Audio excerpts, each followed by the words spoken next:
Firman Tuhan, kita nyanyi satu pujian buat dimanjakan Tuhan kasih buat kita pagi hari ini lewat hambanya.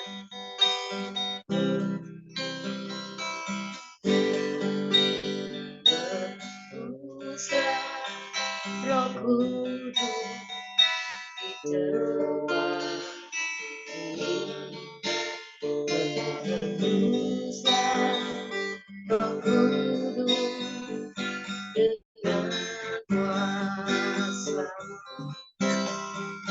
Dirikanlah gerejamu di akhir zaman, berhembuslah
silakan hambanya Bapak Pendeta Johannes. Haleluya, Bapa di surga bersyukur kepadamu karena Engkau adalah Tuhan yang sangat baik, teramat baik bagi kami. Tuhan yang sudah menolong kami dalam perjalanan istirahat tidur kami sepanjang malam. Dan pada pagi hari ini kami dibangunkan dengan tubuh yang sehat, tubuh yang diberkati oleh Tuhan. Terpujilah Tuhan. Dalam nama Yesus kami mau dengarkan firman-Mu. Mari Roh Kudus berfirmanlah bagi kami siap mendengarkan-Mu. Dalam nama Tuhan Yesus Kristus, haleluya, amin. Oke, shalom bagi kita semua. Bapak Ibu, kita sudah mendengarkan firman Tuhan tentang 7 kebutuhan orang-orang yang disebut anak-anak kerajaan. Ya, yang pertama kita sudah bicara tentang berkat, yang kedua shalom, yang ketiga adalah kekuatan, yang keempat apa? Yang keempat adalah harapan. Lalu sekarang kita yang kelima ya. Sekarang kita yang kelima yaitu kemenangan. Ya. Jadi kita dengan tema-tema ini saya berdoa kiranya kita semua mempunyai sebuah kehidupan yang baru ya. Artinya ternyata kita sudah dipersiapkan Tuhan, ada shalom dalam hidup kita di tengah-tengah badai apapun. Ya, ternyata Tuhan begitu peduli dengan kita, maka Tuhan siapkan kita ada berkat.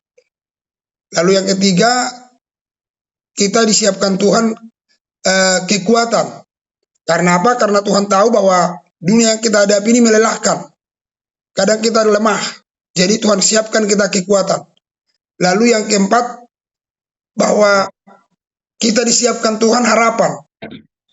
Dalam kondisi apapun, situasi apapun, persoalan apapun, bahkan dalam saat tidak ada harapan, tapi Tuhan selalu siapkan harapan. Ya, selalu kita punya harapan. Nah, itulah kelebihan kita dari orang-orang yang bukan anak-anak kerajaan. Jadi anak-anak kerajaan itu selalu dia dalam prinsip penyertaan Tuhan, penjagaan Tuhan, pemeliharaan Tuhan, itu selalu ada. Jadi makanya kita bisa tenang, Bapak Ibu Saudara. Ya, jadi tenanglah Bapak Ibu, ternyata Tuhan siapkan shalom, berkat, kekuatan, dan harapan Tuhan siapkan bagi Bapak Ibu Saudara. Lalu hari ini kita akan bicara tentang eh, kemenangan, Bapak Ibu Saudara. Ya, kemenangan. Nah, kemenangan ini saya percaya bahwa semua orang eh, merindukan ada kemenangan. Ya, semua orang. Tidak seorang pun yang tidak menyukai kemenangan. Dalam hal yang jahat sekalipun, kita selalu ingin menang. Ya, mau memperebutkan sebuah wilayah, padahal itu sebuah kejahatan umpamanya, memperebutkan geng, ketua geng, dan lain sebagainya. Wah, kalau kita menang itu pasti senang. Ya, jadi apalagi kalau kita ini menangnya ini menang dalam kerajaan.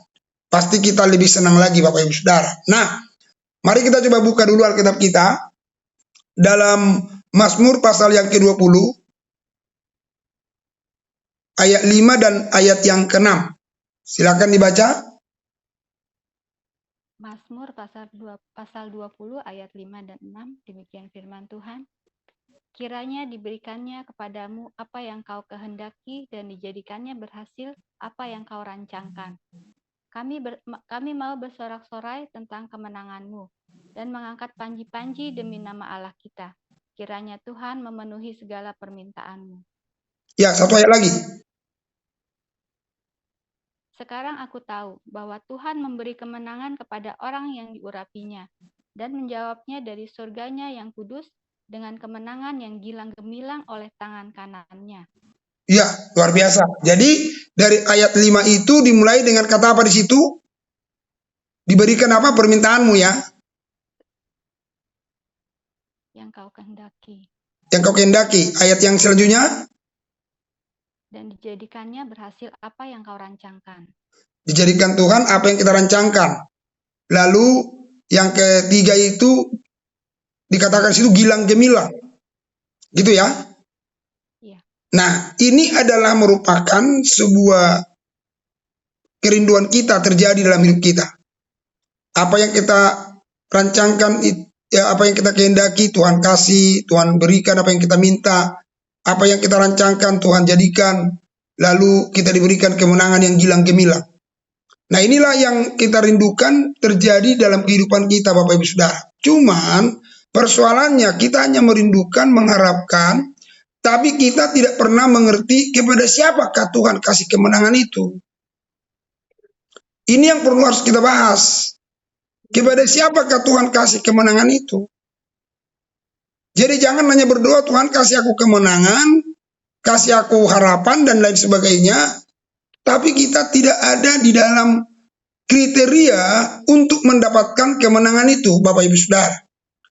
Nah, kalau kita baca di ayat yang ke-7 tadi, ayat yang ke-7 atau apa tuh? Coba dibaca dulu. Ada kata-kata diurapi. Sekarang aku tahu bahwa Tuhan memberi kemenangan kepada orang yang diurapinya. Oke, cukup. Dan menjawabnya Cukup. dari surganya. Sekarang aku tahu bahwa Tuhan kasih kemenangan kepada siapa? Orang yang diurapinya. Yang diurapi. Jadi nggak kepada semua orang, tapi kepada yang diurapi. Siapakah yang diurapi itu? Apa kata diurapi? Itu artinya yang dipisahkan. Jadi Tuhan cuma kasih kemenangan kepada orang-orang khusus. Jadi saudara dan saya di tengah dunia yang fana inilah orang khusus. Orang-orang yang dipisahkan. Udah dipisahkan belum kita dari daging? Sudah dipisahkan belum kita dari keduniawian? Sudah dipisahkan belum kita dari prinsip-prinsip jahat balas jahat, dendam? Sudah dipisah belum kita dari situ? Masih iri hati, masih dengki. Berarti kita belum orang yang dipisahkan. Orang yang dipisahkan itu artinya dia sudah berpisah. Orang yang diurapi itu adalah orang yang sudah dia berani bayar harga, dia tidak lagi terikat, dia tidak lagi menyentuh hal-hal yang dikatakan apa yang dikatakan oleh Galatia pasal yang ke-5. Coba dibaca tuh, Galatia pasal 5, 19 sampai 20. Galatia 5, pasal berapa, Pak? Pasal 5, Galatia 5 ayat 19-20. 19-20. Perbuatan daging telah nyata, yaitu percabulan, kecemaran hawa nafsu, penyembahan berhala, sihir, perseteruan, perselisihan, iri hati, amarah, kepentingan diri sendiri, percideraan, roh pemecah. Ya, jadi Bapak Ibu, dari semuanya itu ada kurang lebih mungkin 12 hal, 12 atau berapa tuh, itu sudahkah kita terpisah dari situ? Itulah yang diurapi, terpisah dari kedagingan, keduniawian, kita terpisah. Kenapa? Setiap orang yang berkata dia adalah anak-anak kerajaan, berarti dia menjadi manusia ilahi. Hai kamu manusia Tuhan. Jadi kita menjadi manusia ilahi yang sudah terpisah dari segala racun-racun dunia, yang terpisah dari segala keinginan-keinginan dunia, karena Alkitab bilang bahwa keinginan dunia akan segera hancur, akan segera tenggelam, keinginan-keinginan dunia. Nah, maka oleh karena itu dalam Kolose pasal yang ketiga, coba dibaca ayat 1 mulai. Kolose pasal yang ketiga, anak-anak kerajaan ini yang ini harus berpikirannya. Kolose pasal 3. Karena itu, kalau kamu dibangkitkan bersama dengan Kristus, carilah perkara yang di atas, di mana Kristus ada, duduk di sebelah kanan Allah. Pikirkanlah perkara yang di atas, bukan yang di bumi. Sebab kamu telah mati dan hidupmu tersembunyi bersama dengan Kristus di dalam Allah. Apabila Kristus yang adalah hidup kita menyatakan diri kelak, kamu pun akan menyatakan diri bersama dengan Dia dalam kemuliaan. Iya. Amin. Jadi Bapak Ibu Saudara, kita ini kalau kita anak-anak kerajaan, kita hanya memikirkan perkara atas. Enggak perkara-perkara dunia. Perkara dunia itu rumah lah, mobil lah, apa, enggak. Justru kalau kau sudah pikirkan perkara atas, Alkitab bilang apa? Semuanya itu tambahan. Tuhan yang menambahkan itu semua bagi kita. Kalau kita sudah pikiran atas, semua perkara dunia itu Tuhan yang tambahkan bagi kita. Tapi banyak manusia menghabiskan waktunya untuk memikirkan perkara dunia. Padahal perkara dunia itu cuma tambahan, bonus dari Tuhan. Cari dahulu kerajaan Allah dan kebenarannya, maka segala sesuatu Tuhan tambahkan. Jangan kamu khawatir tentang makan, minum, dan pakai, kata firman Tuhan. Semuanya itu dicari oleh bangsa-bangsa. Ini yang menarik. Tapi Bapakmu yang di sorga tahu bahwa itu kebutuhanmu.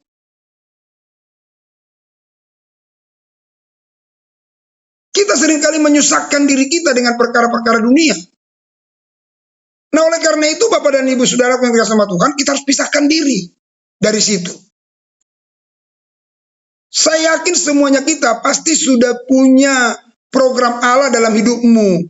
Cuman kau tidak sampai pada program Allah. Kau tidak sampai pada tujuan Allah.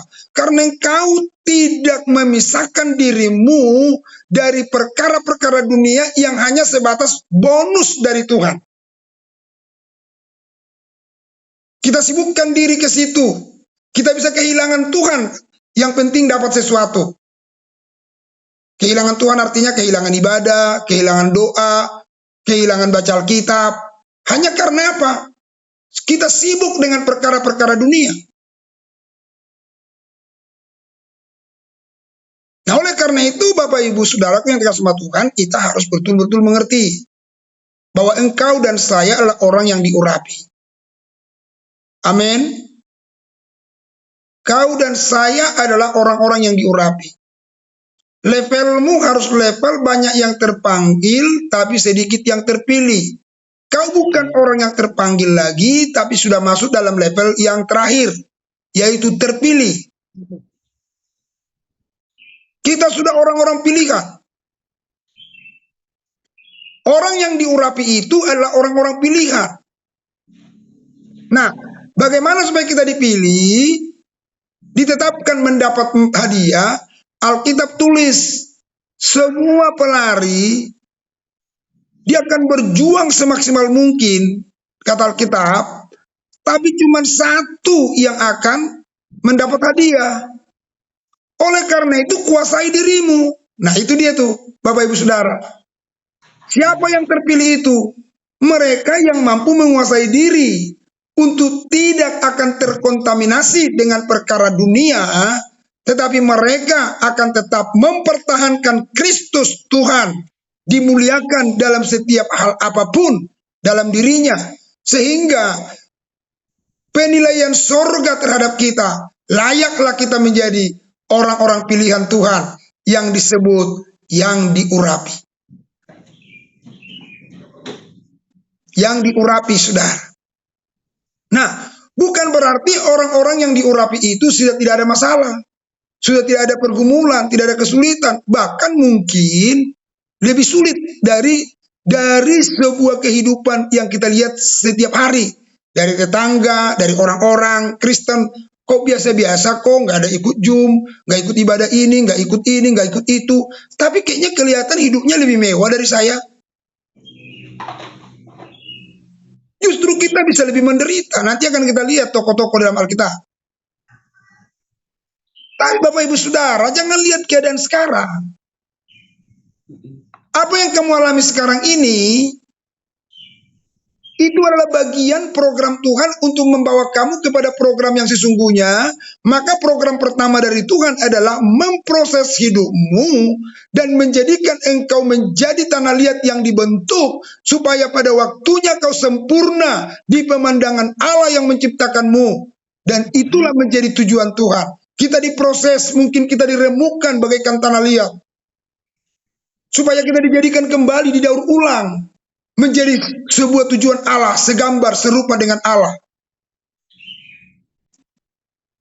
Itulah tujuan Tuhan, Bapak Ibu Saudara. Jadi masalah-masalah yang kau hadapi hari ini, jangan bilang itu masalah, bukan.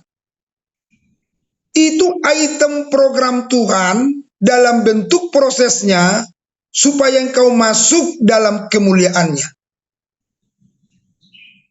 Itu item-itemnya. Oh sakit, oh nggak ada duit, oh diproses perusahaan bangkrut, diproses ini, diproses itu, segala macam. Itu item yang terbesar dalam kerajaan Allah. Ya, apa itu?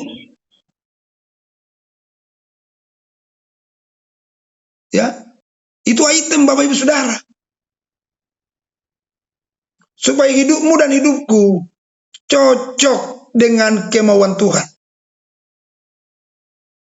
Gak kebetulan hidupmu diproses, tapi Tuhan memproses hidup kita supaya kita cocok dengan tujuan Tuhan.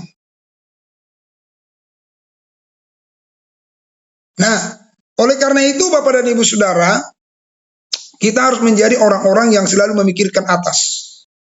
Jangan pikirkan yang di bawah. Yang di bawah itu termasuk makan, minum, pakai, itu di bawah. Saat kau pikirkan atas, yang di bawah dikasih Tuhan buat kita. Alkitab berkata dalam, nanti Bapak Ibu Saudara boleh baca dalam Mazmur pasal 8, bahwa semua yang diciptakan Tuhan itu ditaruh Tuhan cuma di bawah telapak kaki kita. Ya oleh karena itu jangan sombong ya. Mau punya emas segede-gede apapun, punya rumah segede apapun, gak usah sombong. Itu cuma di bawah kaki orang benar. Dan kita nggak usah terlalu gimana melihat orang yang sepertinya diberkati Tuhan. Nggak usah, tenang aja Pak, Bu. Itu cuma di bawah telapak kakimu. Hanya realisasinya mungkin kau belum sampai penyelesaian program Tuhan, bentuk proses yang sedang berjalan saat ini dalam hidupmu. Jikalau engkau bertahan, Galatia berkata bahwa apa yang kamu tabur itu kamu akan tuai jikalau kamu tidak menjadi lemah. Jadi ada program Tuhan hari ini mungkin buat saudara, saya nggak tahu deh. Masing-masing kan kita ada nih semua. Program Tuhan ada atas kamu. Karena ada tujuan Tuhan buat kamu. Lalu ada program-program Tuhan, yaitu proses supaya kamu sampai pada tujuan Tuhan itu. Dan yang saya mau sampaikan, semua yang membuat engkau mungkin mata berkilau melihat orang punya mobil mewah, rumah mewah, dan lain sebagainya. Saya mau bilang dengan kita, nggak usah berkilau mata kita melihat itu. Itu sudah ada di bawah telapak kakimu. Cuman realisasinya, kau belum menyelesaikan program yang dari Tuhan, yaitu proses. Belum selesai. Kalau itu sudah selesai, percayalah yang di bawah telapak kakimu akan dinampakkan Tuhan, mungkin berupa bangunan rumah, mungkin berupa mobil, mungkin berupa apa lagi, kesuksesan, dan mungkin kedudukan, jabatan, dan lain sebagainya.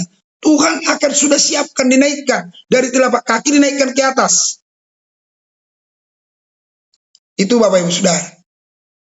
Nah, oleh karena itu, kita akan lihat dalam hal apa saja kita menang. Yang pertama, kita menang atas godaan setan. Jadi hidup ini, saudara, selalu ada godaan-godaan setan. Ya, kita digoda terus sama setan. Kenapa kita digoda, saudara? Karena dia tahu bahwa manusia itu mudah tergoda. Kalau kau nggak punya Tuhan Yesus, kau akan mudah tergoda. Kenapa juga iblis goda? Karena memang dia punya tujuan, dia datang untuk mencuri, membunuh, dan membinasakan. Supaya ada rekannya, temannya, menderita di api kekekalan, yaitu neraka. Ini harus perlu dipikirin tuh.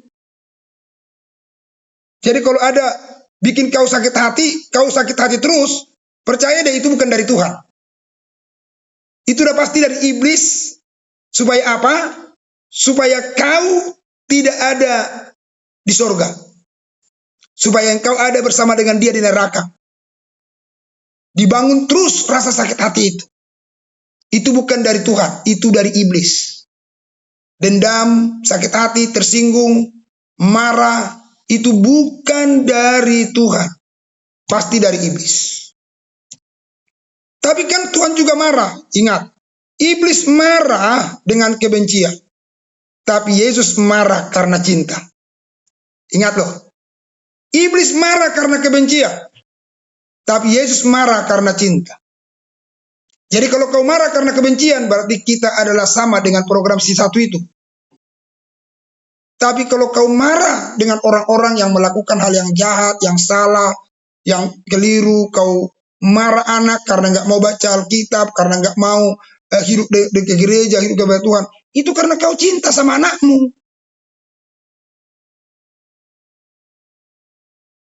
Begitu Bapak Ibu Saudara. Ya, jadi kita harus menang atas godaan setan. Dalam tokoh Alkitab siapakah gerangan itu? Ayub. Baca dulu Ayub 1 ayat 1. Supaya kita lihat nih. Aku udah benar, aku udah ini. Kok masih begini? Lihat Ayub. Kau nggak, saya yakin kesalehanmu tidak sesaleh Ayub. Coba baca ayat itu dulu. Ayub 1 ayat 1. Ayub 1 ayat 1, kesalehan Ayub dicoba. Ada seorang laki-laki di tanah Uz bernama Ayub. Orang itu saleh dan jujur. Ia takut akan Allah dan menjauhi kejahatan. Ya, lihat di situ apa? 7 anak laki-laki. Tunggu. Dia di situ dikatakan apa? Saleh, takut Tuhan, dan jujur, dan menjauhi kejahatan. Itu kategori orang saleh. Tapi bertanya, kenapa Ayub ya? Kok dia sampai mengalami sebuah penderitaan yang begitu sukar? Begitu sulit. Nah, lihat nih Bapak Ibu Saudara. Kita belajar dari Ayub. Ternyata walaupun sehebat-hebatnya setan menguji Ayub, tapi Tuhan tetap kasih kemenangan buat Ayub. Tuhan kasih kemenangan buat Ayub. Ya, kita lihat ya, nanti dibacain aja Bapak Ibu Saudara, nanti dibaca di rumah aja supaya cepat. Lihat ya Ayub itu. Yang pertama, Ayub diberikan Tuhan diberikan Tuhan izin untuk diuji oleh si iblis. Yang pertama, semua harta kekayaannya diambil. Yang kedua, Anak-anaknya semua diambil. Yang ketiga, kesehatan Ayub dihancurkan. Yang keempat, istri Ayub menginginkan kematian daripada Ayub. Yang kelima, 3 sahabatnya meninggalkan dia. Ini ujian. Ini ujian, saudara. Ya. Kenapa ujian itu ada? Supaya kita masuk dalam level yang lebih hebat, yang lebih luar biasa. Kita lihat apa yang kemenangan yang didapatkan oleh Ayub itu, saudara. Baca dengan ayat, nanti nggak usah dibaca di sini, pasal 42, mulai ayat 10. Di situ diungkapkan bagaimana Tuhan memulihkan keadaan Ayub. Dia diberkati dengan berlimpah, anak-anaknya yang paling cantik-cantik. Renhapuk, Kesia, Naomi. Itu orang-orang hebat.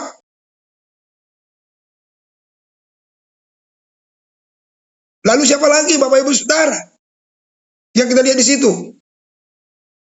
Kambing dombanya dikembalikan berlipat kali ganda. Kalaupun orang bilang dia orang kaya pada masa itu, menurut Tuhan apa yang kau lihat dipandang oleh manusia, kau orang kaya raya, bagi Tuhan itu belum cukup. Dia mau tambahkan yang lebih lagi Bapak Ibu Saudara. Itu yang dilakukan oleh Tuhan kepada Ayub. Tapi lihat, di mana kemenangan Ayub itu? Ini saya mau sampaikan ini Bapak Ibu Saudara. Hati orang tua siapa? Hati siapa yang tidak pilu ketika semua hartanya hilang? Pasti pilu. Yang kedua, hati orang tua siapa ketika semua anak-anaknya harus hilang? Harta hilang, no problem. Tapi kalau anak-anak yang diambil, justru kalau ada anak-anak kita yang sakit keras, lalu kita punya harta, bagaimana supaya sembuh? Semua harta kita itu yang ada, minjam pun, ngutang pun kita rela, hanya untuk memperjuangkan kesehatan daripada anak-anak kita.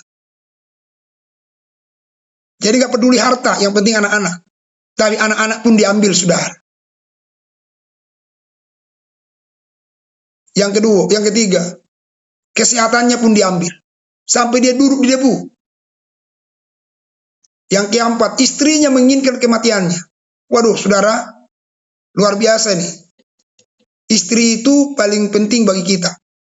Kalaupun sudah hilang harta, hilang anak-anak, hilang kesehatan. Tapi kalau masih ada istri di samping kita berkata, "Papa, tidak apa-apa. Biarkan saja, Mama selalu akan setia mendampingimu." Wah, itu kebanggaan yang luar biasa loh itu. Bagi saya nggak penting yang lain. Saya nggak pentingkan istri saya apapun itu. Yang saya pentingkan, saya bilang sama jemaat kemarin, saya nggak butuh istri saya berkhotbah di gereja. Saya nggak butuh istri saya untuk membantu saya dalam pelayanan. Saya nggak butuh itu. Karena untuk berkhotbah di gereja, saya bisa undang pendeta lain. Siapa saja saya bisa undang. Tapi, kalau saya punya masalah, punya persoalan yang begitu berat, yang tidak boleh ditolong oleh orang lain, saya nggak bisa panggil istri orang lain untuk menolong saya. Istri saya lah yang saya panggil untuk tolong saya. Jadi istri saya itu jauh lebih penting daripada yang lain. Dia lebih penting daripada yang lain. Saya nggak bisa panggil orang lain untuk menolong saya di kamar, untuk menolong saya dalam hal sesuatu yang begitu runyam persoalannya, yang nggak bisa ditahu. Kan kami sebagai gembala, nggak semua masalah kami harus semua orang tahu. Nggak semua masalah saya harus semua orang tahu. Tapi kalaupun harus diketahui oleh manusia, manusia yang mengetahui itu adalah istri saya. Nggak mungkin saya panggil istri orang lain untuk menolong saya dalam masalah itu. Nggak mungkin. Tapi untuk berkhotbah, kawan-kawan yang ada di JPM ini, suatu kelak nanti bisa saya undang untuk khotbah di gereja. Banyak bersaweran para pendeta, para pelayan Tuhan untuk diundang. Tapi dalam hal-hal yang begitu mengecam dalam kehidupan pelayanan, saya cuma bisa panggil istri saya, dan saya akan bilang, "Sayang, Papa punya masalah. Tapi coba bayangkan kalau saat istri datang, udah kau punya masalah terus, doa aja lo biar mati, biar mampus lo sekalian. Hilang semuanya. Gak ada guna hidup. Tapi saat istri berkata, Papa jangan takut. Papa tenang. Aku ada di belakangmu untuk berlutut, bersujud, minta anugerah dari Tuhan. Supaya persoalan Papa bisa diselesaikan. Strong kita naik. Kita kuat. Tapi ini sekarang istri menginginkan kematian Ayub. Yuk, kutuki Tuhan Allahmu, habis itu kau mampu saja. Saya udah menderita selama ini, ngurus kamu, baunya setengah mati. Bapak, ibu-ibu, atau bapak-bapak, siapapun kita, pasanganmu, jangan kau sayang sama dia pada waktu dia masih bau parfum. Tapi sekarang pun ketika dia sudah mulai bau, napasnya sudah mulai bau.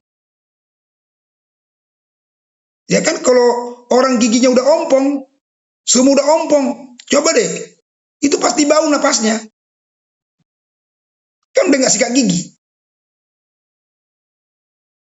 Apalagi penyakit datang, gula datang, ada pembusukan di kaki, udah pasti baunya luar biasa tuh. Saat dulu dia pakai parfum dari Paris, kau begitu senang dengan menciumnya. Tapi saat dia sudah bau busuk, kau jijik, kau gak suka untuk membereskan dia. Inilah merupakan hal penderitaan luar biasa pada suami. Jadi oleh karenanya, kita lihat bagaimana Ayub dia menang dengan lewat ini. Apa kemenangannya? Yang pertama, dengar baik. Ayub mentorehkan dalam dirinya bahwa dia tidak terikat dengan apa dan siapapun. Dia cuma terikat sama Tuhan. Dengar sekali lagi. Ayub mentorehkan dalam dirinya bahwa dia tidak terikat dengan apapun dan siapapun. Hanya dia terikat pada Allah saja. Dia cuma terikat pada Tuhan. Dia nggak terikat dengan hartanya, dia nggak terikat dengan anak-anaknya, dia nggak terikat dengan istrinya yang menginginkan kematiannya, dia tidak terikat dengan penyakitnya, dia tidak terikat dengan sahabat yang meninggalkannya. Dia cuma terikat pada Allah. Inilah kemenangan yang disiapkan oleh Tuhan. Nggak banyak orang yang bisa begitu. Hanya orang-orang yang di dalam dirinya ada Tuhan. Lalu yang kedua, kemenangan Ayub apa? Ayub tidak cinta apapun dan siapapun selain Tuhan yang sangat dicintainya. Makanya dia bisa berkata, aku melihat kau seperti orang gila. Masakan kita mau menerima yang baik dari Tuhan Allah, tapi yang buruk kita tidak mau menerimanya. Itu membuktikan bahwa Ayub dia bukan cinta apa dan siapa. Dia cuma cinta Tuhan. Pada masa itu belum ada nyanyian yang berkata, ku mau cinta Yesus selamanya. Ayub belum tahu nyanyikan itu. Tapi kita sekarang udah pandai menyanyikannya. Tapi cinta kita kepada Tuhan cuma cinta di mulut.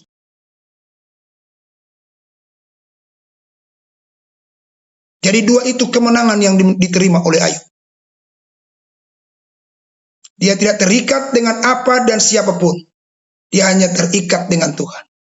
Dia tidak cinta apa dan siapapun. Dia hanya mencintai Tuhan satu-satunya.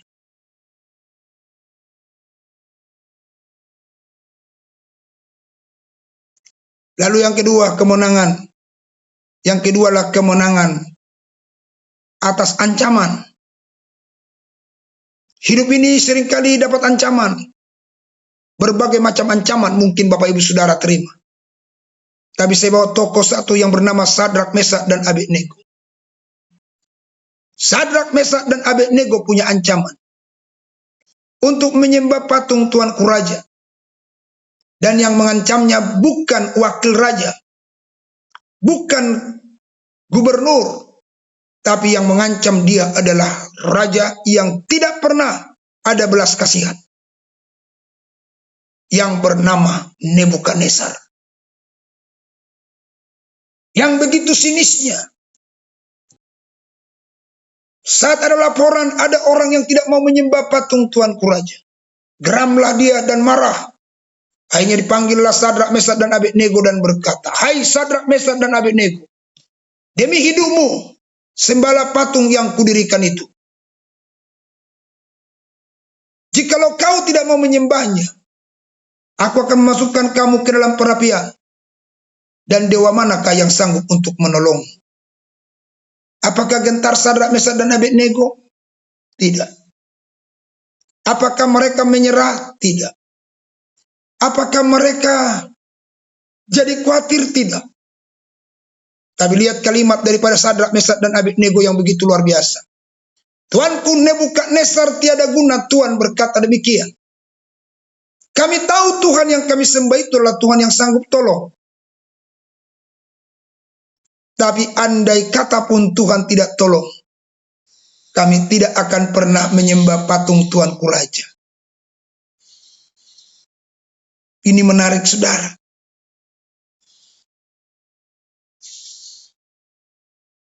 Ini luar biasa. Kita kadang kalah karena sepiring nasi pun kita mau ngalah, tinggalkan ibadah. Hanya sekedar sedikit berkat kita tinggalkan doa. Tapi Sadrak, Mesak, dan Abednego dalam ancaman nyawa hilang. Bagi Sadrak, Mesak, dan Abednego itu tidak masalah.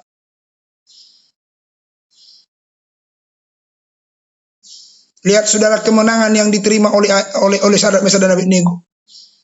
Yang pertama, saat mereka dimasukkan dalam api. Ini kemenangan dari Tuhan nih.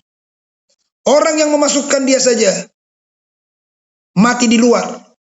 Tapi Sadrak, Mesak, dan Abednego, sehelai rambut pun tidak ada yang terbakar.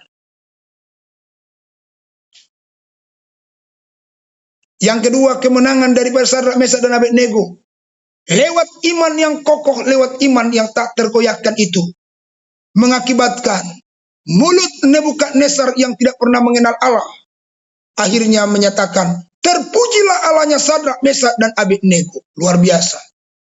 Itu kemenangan yang Tuhan siapkan. Kemenangan yang lain, saat Nebukadnezar berkata, "Barang siapa yang menghina Allahnya Sadrak, Mesak, dan Abednego, akan dimusnahkan dia, rumahnya dirobohkan." Karena tidak ada Allah yang seperti Allahnya Sadrak, Mesak, dan Abednego. Bukankah ini sesuatu yang luar biasa? Dan yang keempat, kemenangannya. Kalau nanti baca di dalam Daniel pasal 3 ayat yang ke-30. Maka raja memberikan kedudukan tinggi pada Sadrak, Mesak, dan Abednego. Tidak ada jabatan yang lebih lagi daripada itu. Ini luar biasa. Tapi di manakah kita lihat komitmen daripada Sadrak, Mesak, dan Abednego? Dengarkan baik. Bagi Sadrak, Mesak, dan Abednego lebih bernilai Tuhan daripada nyawanya. Dengar sekali lagi, inilah kemenangannya. Bagi Sadrak, Mesak, dan Abednego lebih bernilai Tuhan daripada nyawanya.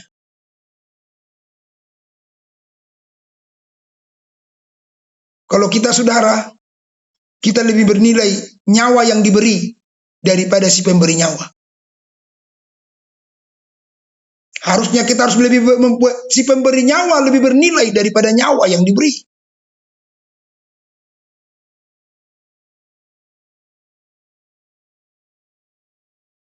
Ini yang menarik, Bapak Ibu. Luar biasa. Ya. Lalu yang ketiga, kemenangan apa yang kita beri? Terima. Kita menang atas hal-hal yang menyakitkan. Hal-hal yang mengecewakan. Kita menang dari situ. Mungkin kau saat ini sedang disakiti. kau dikecewakan, kau mungkin dirugikan, kau harus menang. Saat kau disakiti, saat kau dilukai, saat kau dirugikan, dengarkan baik Bapak Ibu Saudara. Kalau kau mulai sakit hati, kau mulai dendam, kau mulai merasa dirugikan, akhirnya kamu tersinggung dan lain sebagainya. Dengarkan Bapak Ibu Saudara. Saat itu terjadi padamu, kau udah gak mau lagi bertemu dengan orang itu. Kau gak mau mengampuni dia. Kau gak mau mengasihi dia, saudara. Saya mau bilang, sebenarnya kau sedang ada di area yang kalah. Kau sedang ada di area yang kalah. Lalu Tuhan siapkan apa dengan kita? Tuhan siapkan kemenangan lewat apa? Balaslah kejahatan itu dengan kebaikan. Itulah kemenangan kita. Ampunilah orang yang bersalah, yang menyakitimu, yang melukaimu, yang mengecewakanmu. Ampuni mereka. Disitulah kemenangan. Jadi Tuhan siapkan itu buat kita. Jadi inilah firman Tuhan bagian yang kelima yang saya sampaikan kepada Bapak Ibu Saudara. Kiranya Tuhan menolong kita dan memberkati kita. Minggu depan kita akan masuk pada poin yang keenam, yaitu kemuliaan. Kiranya Tuhan Yesus memberkati kita semua. Saya minta dulu Ibu Ripka berdoa buat firman Tuhan. Setelah itu nanti kalau ada tanya jawab silakan. Ibu Ripka berdoa buat firman Tuhan. Terima kasih Tuhan, kau beri kesempatan pada kami untuk berikan firman-Mu yang indah yang disampaikan hamba-Mu, Bapak Yohanes Sihombing, Bapak, di dalam Engkau Tuhan, kami akan kuat menghadapi segala apapun, karena kami yakin segala penderitaan, segala apa yang terjadi, pergumulan yang kami alami adalah bukan kehendak Tuhan, tapi adalah untuk membuat kami lebih mengerti bahwa Engkau akan memberi kekuatan pada kami. Bapa, seperti apa yang dialami oleh Hayub, kami percaya Tuhan, Engkau akan memberi kekuatan pada kami juga. Bapa, berkatilah hamba-Mu, Bapak Yohanes Sihombing, dalam pelayanannya Tuhan. Berilah kesehatan, dan kami percaya Tuhan, Engkau akan memberi akan segala apa yang diperlukan, sehingga pelayanan akan lebih-lebih lagi Bapak. Kami serahkan keluarganya ke dalam tangan kuasa-Mu saja. Penyertaan-Mu Tuhan, agar beliau, Bapak Yohanes Sihombing, akan tetap dalam pelayanan lebih dalam lagi Tuhan, dan nama-Mu semakin dimuliakan Bapak. Berkati kami semua yang mendengarkannya, agar kami bisa melakukan firman yang telah kami dengar. Tidak hanya kami dengar, kami bisa menjadi pelaku-pelaku firman-Mu yang sejati dengan bimbingan Roh-Mu. Terima kasih ya Bapak. Inilah doa pengharapan kami. Hanya di dalam nama Tuhan Yesus kami berdoa dan mengucap syukur. Haleluya. Amin. Amin. Baik, puji Tuhan. Saya serahkan kepada moderator. Kalau mungkin ada sharing atau bagaimana, terserah. Silakan. Ya, terima kasih hambanya untuk sudah memaparkan firman Tuhan luar biasa pada pagi hari ini. Mungkin ada di antara kita yang mau sharing atau mau bertanya, dipersilakan.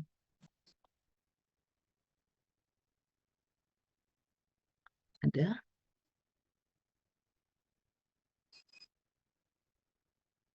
Pak Yohanes? Ya, silakan Pak Yohanes. Ya, terima kasih Pak Yohanes Sihombing, firman-Nya betul luar biasa. Memang kalau kita pelayanan semakin dekat sama Tuhan tuh banyak goncangan, Pak. Saya akuin itu. Semakin kita persekutuan semakin maju, juga semakin cobaan semakin banyak. Orang banyak iri hati, dengki, fitnah, itu benar. Terus kalau kita nggak kuat di dalam Tuhan, Roh Kudus nggak menguatkan kita, mungkin kita pengampunan itu benar-benar harus kita lakukan. Walaupun dia sejahat apapun, kita tetap mengampuni. Itu perintah Tuhan harus kita lakukan. Ngampuni berkati urusan dia sama Tuhan. Kalau dia nggak mengampuni, urusan dia sama Tuhan, penghakiman adalah Tuhan itu. Memang benar. Dan semakin kita dekat sama Tuhan, juga cuma goncangan yang terjadi. Tidak semulus apa yang kita pikirkan. Kadang-kadang kalau kita dekat sama Tuhan, mungkin kita diberkati luar biasa. Ternyata enggak, malah kita diuji, ujian semakin berat. Kadang-kadang mungkin kalau kita mengenal Tuhan aja, orang yang kita doakan mengenal Tuhan aja, malah kadang-kadang dia diusir, dihujat, caci maki, bahkan tidak diakui anak. Itu semakin berat, man. Padahal kan kalau ikut Tuhan berarti Tuhan selalu melindungi kita, berkati kita, dan setan kita, bahkan usaha kita berkati. Tapi ujian-ujian semakin kita dekat sama Tuhan, godaan semakin kencang. Kalau kita andalkan Tuhan, kita akan goyah, itu aja. Jadi memang benar. Jadi kalau kita semakin berdoa Tuhan, dan benar kita harus berharap pada Tuhan, Roh Kudus dalam memimpin kita, supaya kita lebih kuat. Tidak semulus seperti kita harapkan. Maksudnya mungkin kita begitu luar biasa. Padahal malah kita terpuruk kadang-kadang. Kita semakin down. Bahkan teman-teman semakin jauh dari kita. Kalau kita kayak emang orang dekat sama kita, tapi gitu kita down, orang menyingkir. Bahkan pelayan kita semakin maju, orang yang iri hati, dengki, ngompor-ngompori orang lain. Oh, kamu jangan ini lah. Itu udah kita alami. Tapi kita berserah pada Tuhan. Karena walaupun orang sedikit, tapi kalau sepakat, apapun kita kerja usaha dibuatnya berhasil. Dan bahkan pelayanan kita itu, walaupun orang sedikit, persatuan doa yang kita dirikan sama istri kamu, orang sedikit, tapi bisa jadi dampak positif. Itu. Setiap 1 minggu 3 kali, mungkin 2 kali, 4 kali itu kita sering mendoakan orang yang sakit, orang-orang yang di rumah. Jadi bahkan orang yang untuk pertolongan, untuk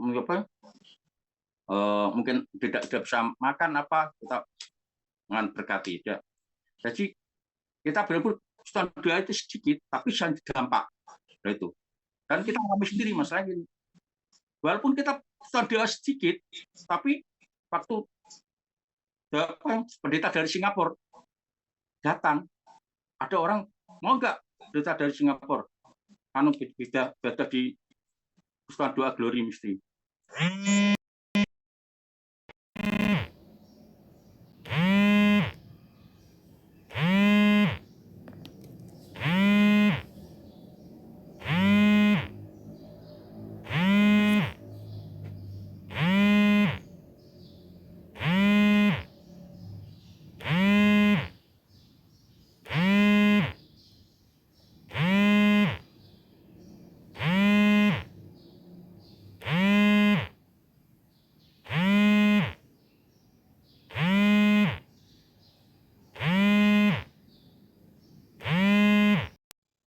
Terima kasih Pak Karmanya, Tuhan memberkati.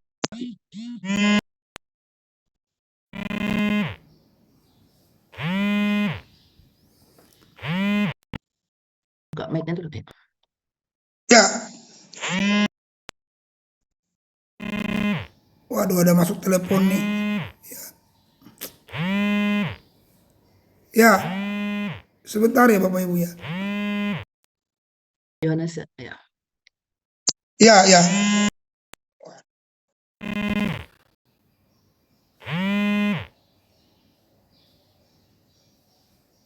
Ya. Kedengaran suara saya? Halo?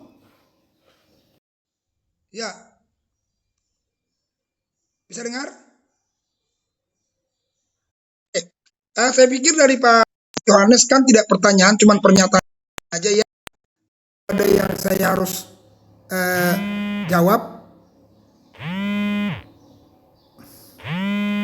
Ya, silakan.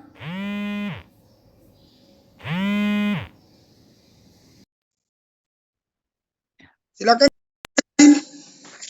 Oke, ada lagi yang mau ada yang mau bertanya atau yang mau sharing? Saya. Ya, silakan Ibu Pendeta Maria. Ya, terima kasih atas waktunya. Kita telah mendengarkan firman Tuhan yang begitu indah dan menasihati kita dan memberikan satu masukan, pandangan bagi kita, yaitu mengenai kemenangan. Kita tahu bahwa di hari-hari ini banyak hamba-hamba Tuhan, pelayan-pelayan Tuhan, bahkan gembala-gembala dimanapun, yaitu pergi melayani dan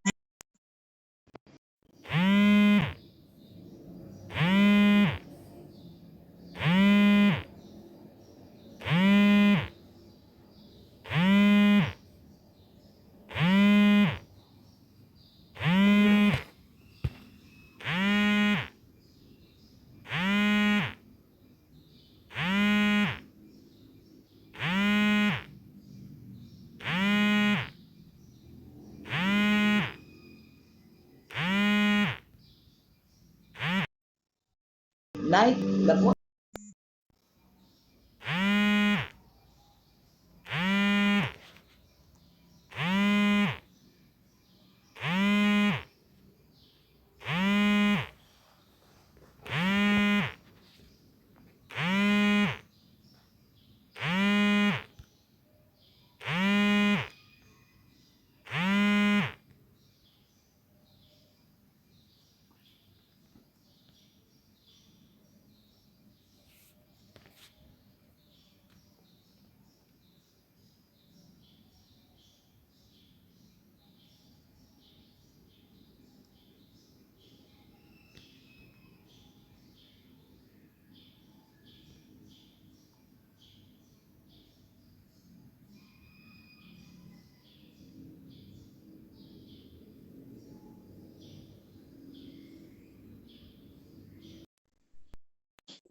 Ya, silakan Bu.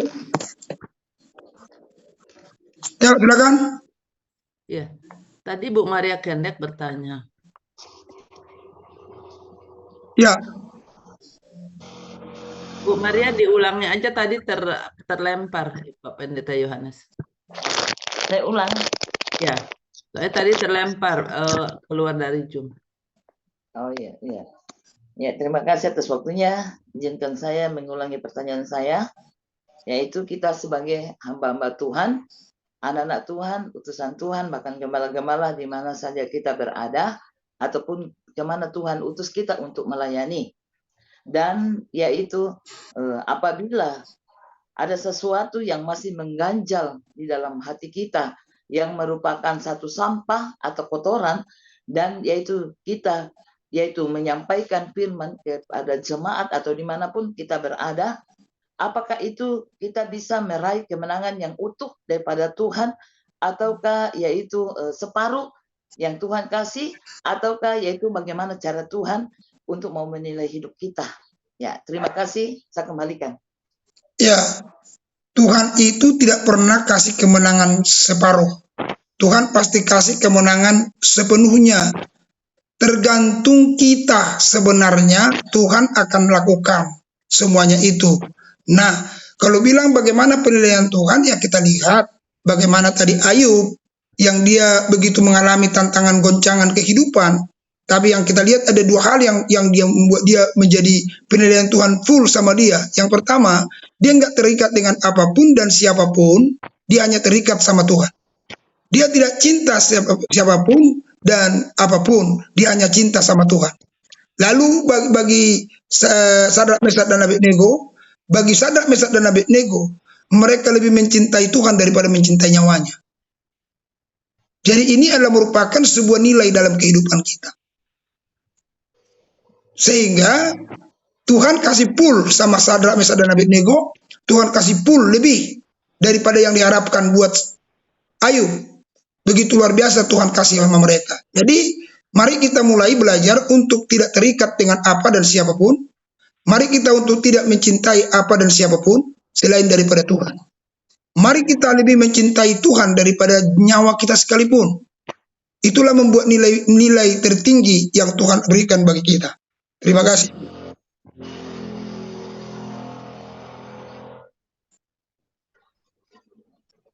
Ya, apakah sudah terjawab Bu Maria Kendek?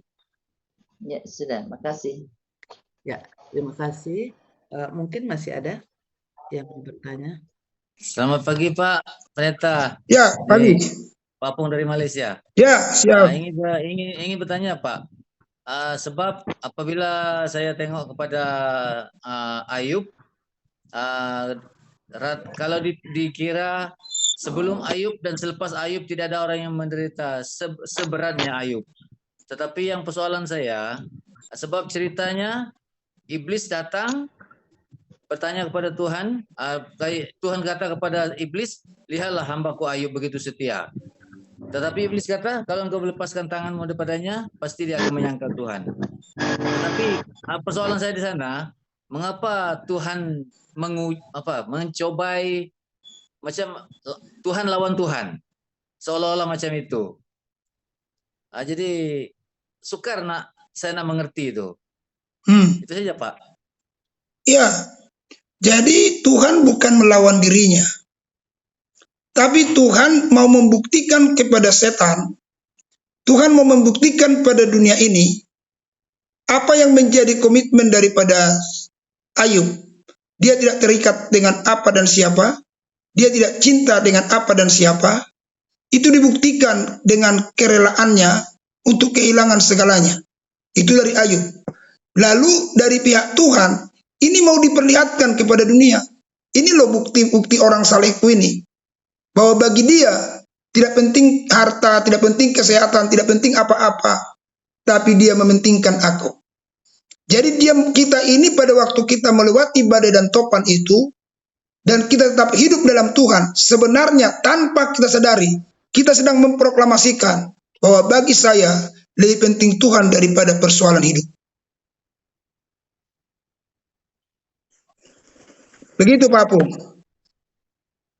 Oke, terima kasih Pak. Ya. Sebenarnya selama ini saya memang sepanjang umur saya selalu pikirkan ini. Iya. Sebab mengapa ada juga orang yang bertanya kepada saya, mengapa Tuhan mau melawan Tuhan, seolah-olah macam itu. Ya, jadi sebenarnya bukan Tuhan melawan Tuhan. Jadi gini, inilah hebatnya Tuhan. Jadi persoalan tertinggi, penderitaan tertinggi adalah pengalaman yang dialami oleh Ayub. Tuhan izinkan itu harus ada karena dalam perjalanan kehidupan kita dari semenjak dijadikan dunia terjadi persoalan kepada Ayub sampai sekarang dan nanti Tuhan datang, warna kehidupan adalah masalah, Pak. Jadi orang yang punya mengalami masalah, ini hebatnya. Ada patokan-patokan yang bisa kita lihat. Oh, Ayub aja mengalami begitu, kuat kok bisa. Apalagi masalah saya cuma masalah makan bendera putih. Artinya makan nasi putih dan juga makan nasi putih dan juga makan merah. Kalau dengan cara ini kita langsung lemas, kan repot. Padahal Ayub mengalami penderitaan yang lebih besar. Mungkin kita menghadapi lagi kehilangan harta, tapi belum kehilangan anak. Berarti Ayub adalah menjadi patokan. Ayub saja bisa kok, kenapa kita tidak? Jadi sebenarnya Tuhan tidak melawan Tuhan, tetapi Tuhan mempersiapkan sebuah kekuatan bagi persoalan-persoalan kehidupan yang mewarnai setiap zaman ke zaman. Begitu Pak Apung. Iya, oke. Terima kasih Pak. Ya. Terima kasih. Luar biasa ya, bahwa luar biasa. Izinkan itu untuk menjadi contoh. Ya. Tidak ada manusia yang sebelum Ayub dan selepas Ayub terjadi kejadian seperti itu. Memang luar biasa. Jadi kalau kita melihat persoalan kita belum seberapanya Ayub, kira-kira seperti itu. Ya. Oke, terima kasih Pak Apung. Apakah masih ada? Mungkin ada satu orang lagi sebelum kita tutup. Ya. Nanti setelah ditutup, saya langsung pamit ya. Nanti saya berikan kepada yang lain karena ada dari tadi telepon-telepon ada sesuatu yang perlu. Jadi kalau udah nggak ada pertanyaan-pertanyaan, nanti saya akan langsung keluar. Jadi jangan saya dikasih izin dan dikasih berdoa dan doa berkah.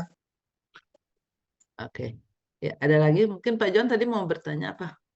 Iya, saya tanya rahasia-rahasia itu perlu kita berikan kepada orang-orang yang kita injili, kita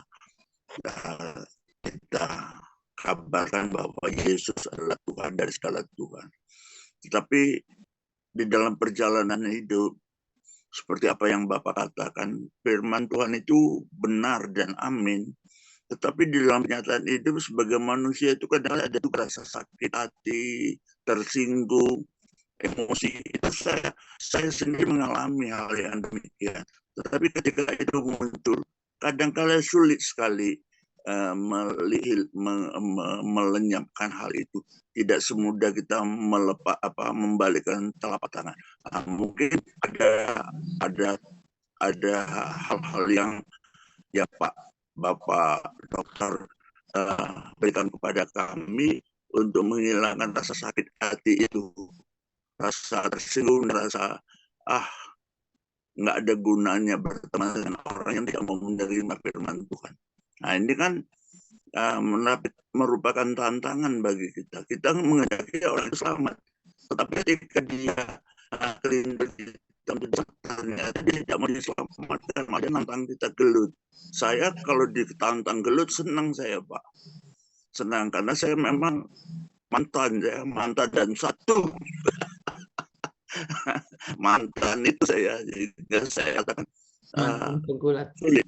Jadi mungkin Pak dokter mungkin punya trik untuk melepaskan hati ketidaksenangan terhadap orang-orang yang kita ejek. Terima kasih.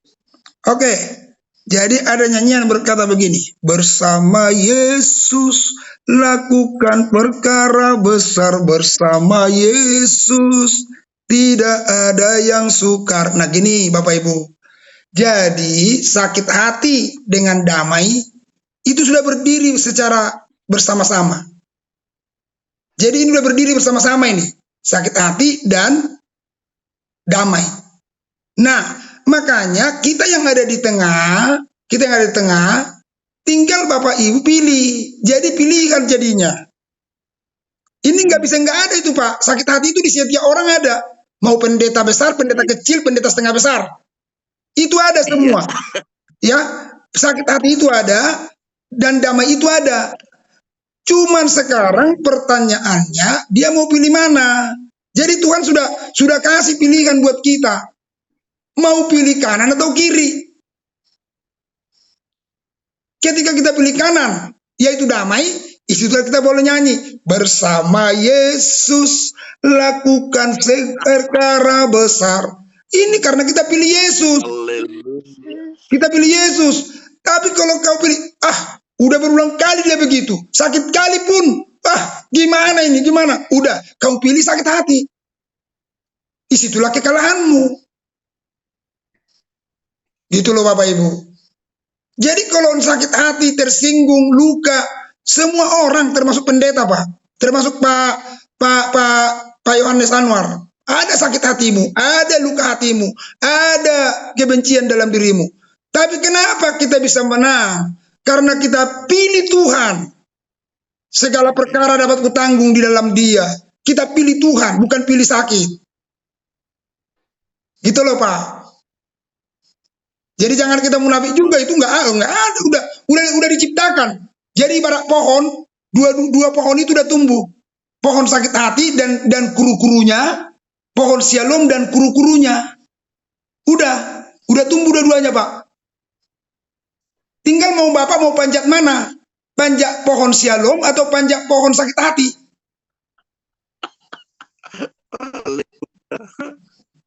Gitu ya? Yes. Ya, begitu Pak. Oke ya, terima kasih untuk diskusi pada pagi hari ini, luar biasa. Selanjutnya kita akan tutup ibadah ini, tutup diskusi kita, dan akan kita naikkan satu pujian. Karena memang Bu Endang sudah live ya dari ini, saya langsung pujian dari YouTube saja ya. Oke, saya keluar dulu ya Bapak Ibu ya, Tuhan berkati ya. Oke. Ya, terima kasih untuk pelayanan hambanya. Tuhan Yesus memberkati. Ya.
Kenapa kalau aku main nanda pas Valorant tuh kalah mulu ya, guys? Atau karena skill-nya kurang bawa hoki kali ya?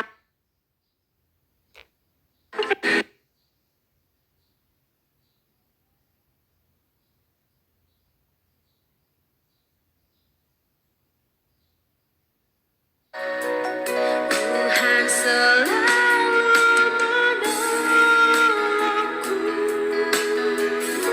selalu menjagaku. Panci listrik